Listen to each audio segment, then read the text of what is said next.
Welcome back, Zach, episode 3. Let's analyze who Zach is really vibing with and who might leave soon. Welcome to Reality TV Therapy with me, Dr. Diane. Welcome back. I am going to go through this in chronological order, talking about 2 one-on-ones and 1 group date, and then of course a pool party. But let's start with the one-on-one with Kaity, because I really like Kaity, and I think this was probably one of my favorite one-on-ones.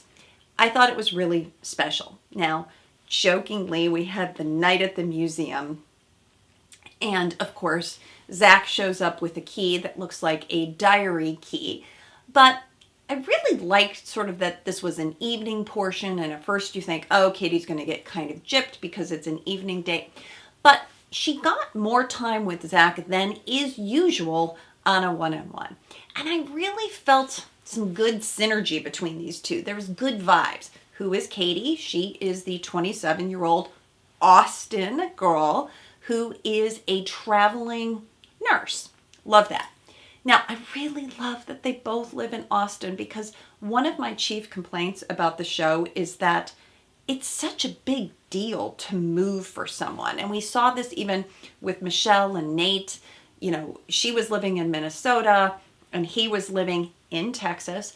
And that's a big thing. And I think people don't quite appreciate, oh, I'll move anywhere for love, but it's really a big deal. So I love other shows where everybody lives in the same town. I think this would be a really nice match. But what I'm watching for here is I'm watching for Zach's body language and Katie's body language too.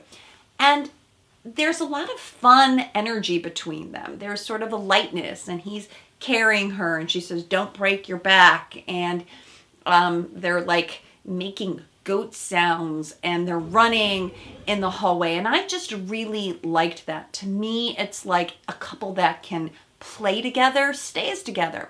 But we clearly see that Zach is attracted to Kaity, and she's attracted right back, right?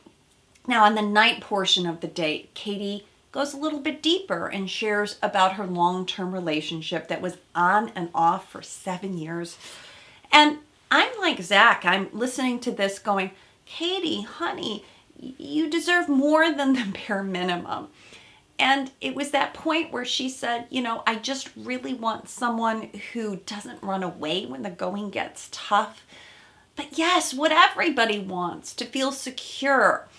And I think a lot of women can relate to Kaity in this moment. I did a funny meme about this too, but that's kind of like what dating is nowadays, right? I just want someone who responds and someone who's there. And what I liked is that I liked that Zach sort of leaned into Kaity. And I think that her, even subtle crying brings out a way for him to be like the hero, right? So Zach can kind of say, oh, Kaity, you deserve to have romance, right? She says, I've never had romance before. You're like, seriously? You're a beautiful girl. You've never had romance? My gosh. But I liked what they brought out in each other. So the date goes on. Love the PJs. Super cute. They zip up the tent. And here's the thing. I don't really think this is a couple who got intimate. I don't. I think that they, spend a lot of time, and she then comes back to the mansion. And of course, all the girls have been waiting up for her, or like, oh, where'd she go? I was worried about her. We don't know about that. Now, what I didn't like is actually the reference. It was Brooklyn who said, it definitely looks like a walk of shame. Do we still use that term, walk of shame? Because it bothers me, right? Because there's like shame for women and not for men. And I don't actually think that really happened. Why? Well, Zach the next day is like, is he going on the group date right away? Is there a day in between? We don't really know. But I really don't think that happened.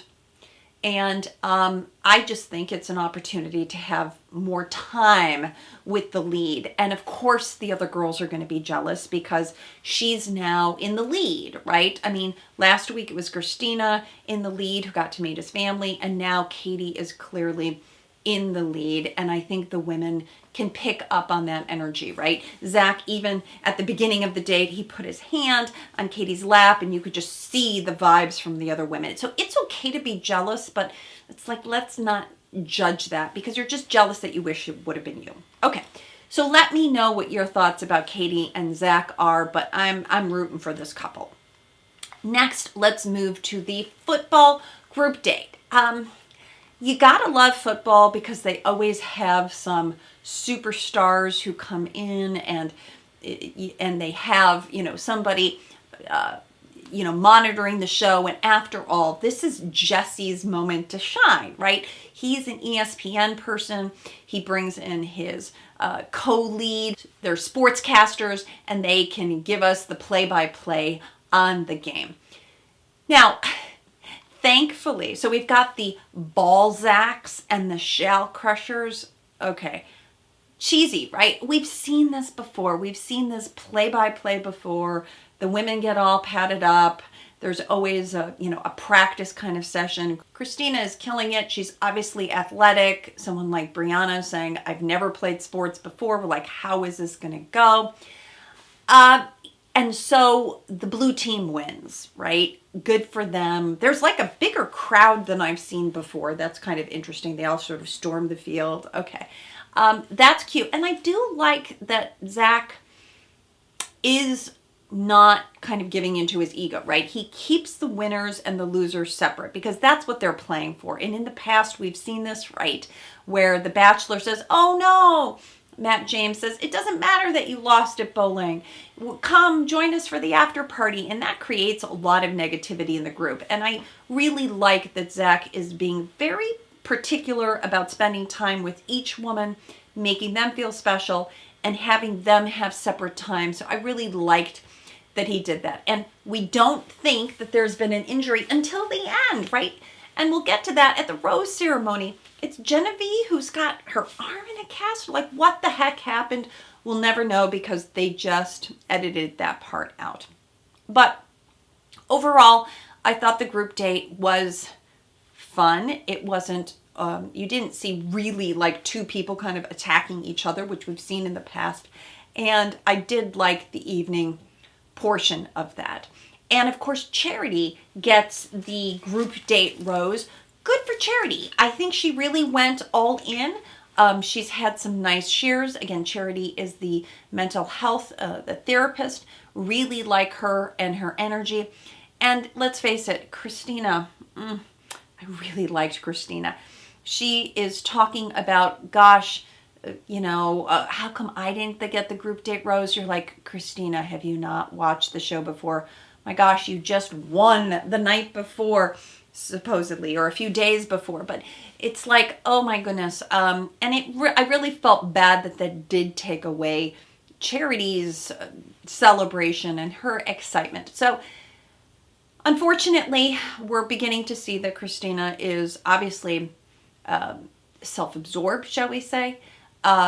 Obviously understanding that, and again, I don't know if this is a bad edit, what's going on here. We'll get to Christina a little bit more, but that was just a shame for Charity. She won the group date rose fair and square, and I think there's a nice connection there. Okay, next we have the one-on-one, which was Allie and the skydiving, and I felt like this got less attention.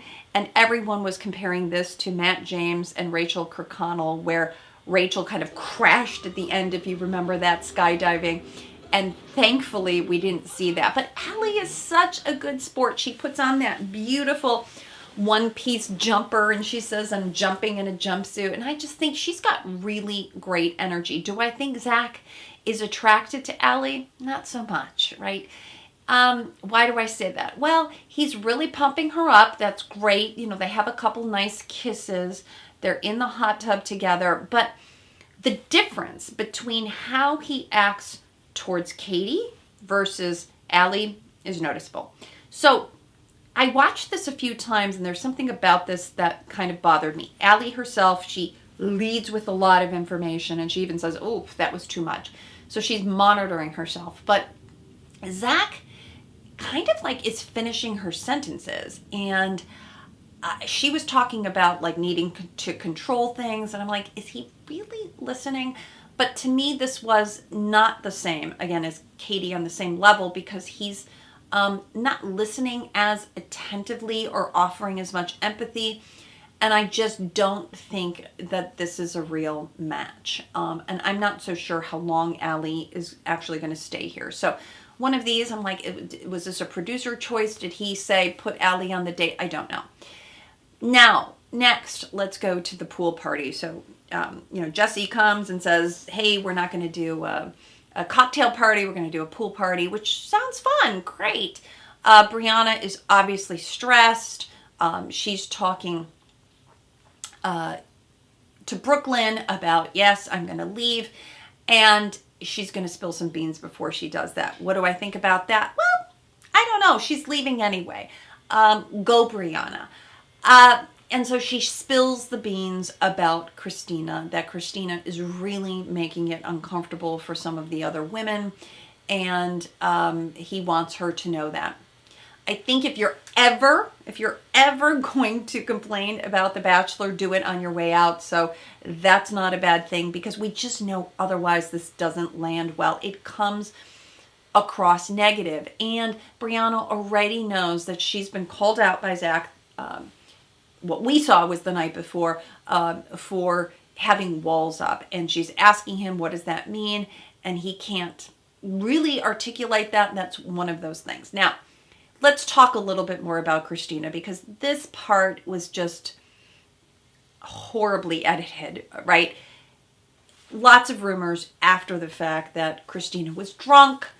Christina was so drunk that she was hitting on women night one. The producers, this was the story, that the producer said that she was getting too much to handle, that she should have the first one-on-one.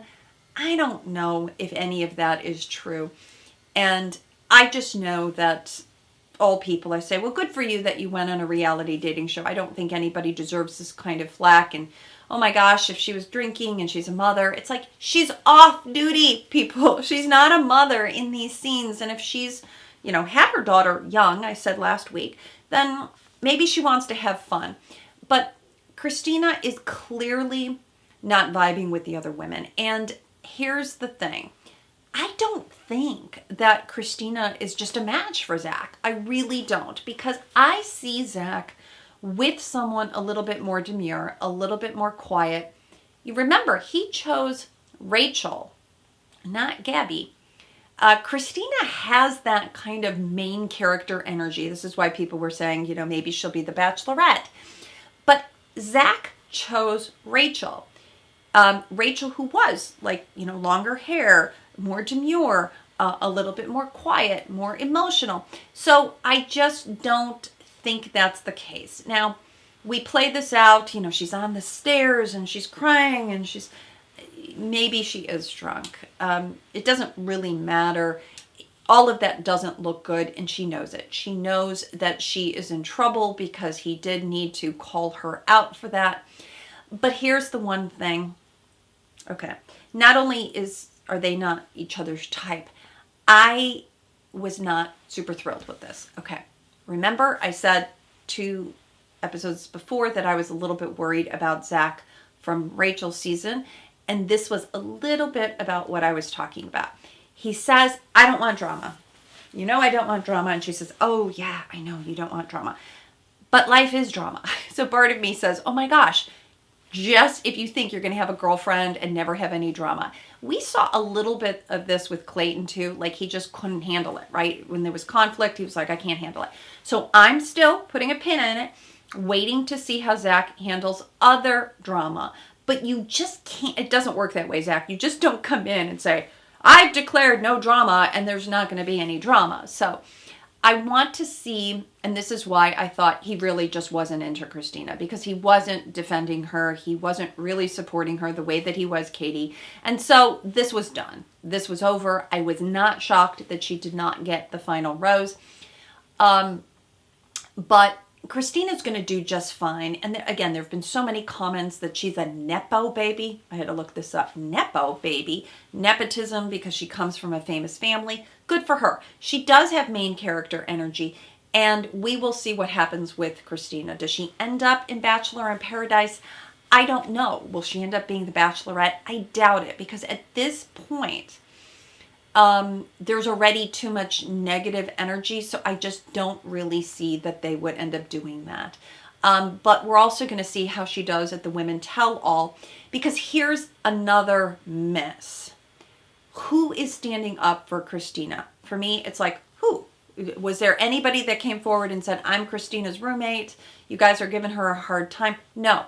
More people were in support of Brianna leaving than Christina. Again, at the end, they all do the pat, bye, sorry, we'll see you. But I didn't see that. And so that's why I don't think that they would put her forward as the Bachelorette.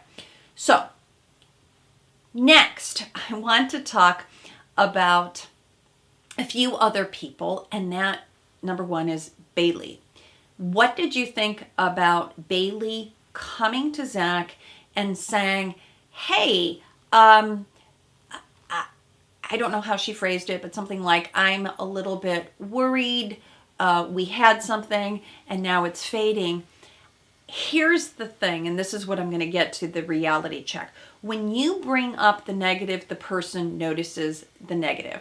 And so isn't this funny? Because she said, on the daily, think of Bailey, right? Like a rhyme to help him remember.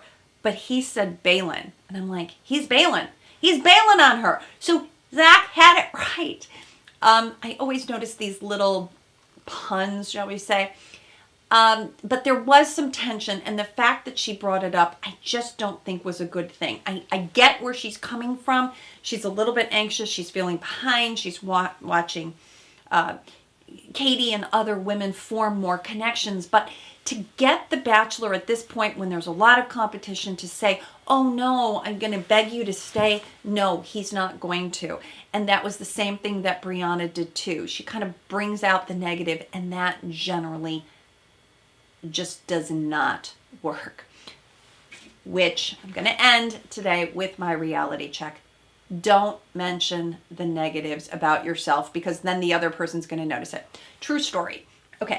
I was dating, this was many years ago though, and I went on a date with this guy, and he said to me, Diane, have you ever seen like The Black Swan? Okay, this is old. I'm aging myself. Old show where you would pick 3 things that you wanted to have plastic surgery on. I didn't mention it. He did.